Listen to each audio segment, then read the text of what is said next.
বাদ করে গাড়ি ঢুকাইতে পারলে মনে করেন দিতে ভাই কথা বুঝছেন ভাই এটা গাড়িতে আপনি আমি নিয়ে আমার কিন্তু ভাই নগদ 20,000 টাকা খারাপ আপনি আমি সরাসরি বলতেছি তুমি অতবাদী গাড়ি দিতে নলে মারে মানে ওইখানে আপনারা নিয়ে গেলে আমার জন্য ভিড় আছে। একজন অ্যাম্বুলেন্স চালকের ফোন নম্বর নিয়ে রাখি আমরা।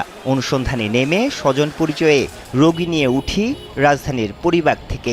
চালক জানান, মগবাজারের বিএনকে নয়, আমাদের রোগীর চিকিৎসা হবে শ্যামলীর অর্থ কেয়ার অ্যান্ড জেনারেল হাসপাতালে। পথেই চালকের সহকারী বাবু খুলে বলেন পুরো ব্যবসার হিসাব। কিন্তু বাদ করে গাড়ি ঢুকাইতে পারলে মনে করেন দিতে ভাই কথা বুঝছেন ভাই এটা গাড়িতে আপনি আমি নিয়ে আমার কিন্তু ভাই নগদ 20,000 টাকা খারাপ আপনি আমি সরাসরি বলতেছি তুমি অতবাদী গাড়ি দিতে নলে মারে মানে ওইখানে আপনারা নিয়ে গেলে আমার জন্য ভিড় আছে। আধা ঘন্টা পথ চলার পর অ্যাম্বুলেন্স থামে মোহাম্মদপুরের খিলজি রোডের একটি গলিতে।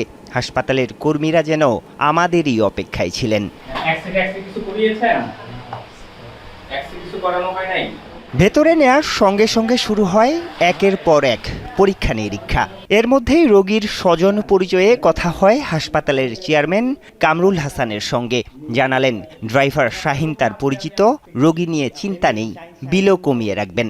আচ্ছা, শাহিন ভাইয়ের সাথে আমি টাকা পয়সার বিষয়ে কথা বলবো না। আপনাদের সাথে টাকা পয়সার বিষয়ে কথা বলে লাভ নেই, আপনাদের আমি বুঝাই দেবো না। এবার যমুনা টেলিভিশনের পরিচয় দিতেই বদলে যায় চেয়ারম্যানের আচরণ বক্তব্য। অস্বীকার করলেন অ্যাম্বুলেন্স চালকের সঙ্গে পরিচয়ের বিষয়টি। প্রমাণ দেখাতে নিজেই এগিয়ে দেন মোবাইল ফোন। ধরা পড়েন সেখানেই।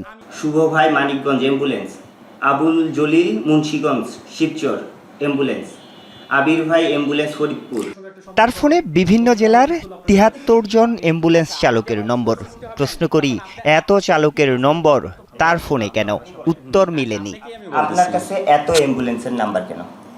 এখন এই যে আপনি আমাকে বললেন এত অ্যাম্বুলেন্সের নাম্বার কেন, আমি এখানে বিজনেস করতে নামছি, ঠিক আছে, আমি বিজনেস করতেছি।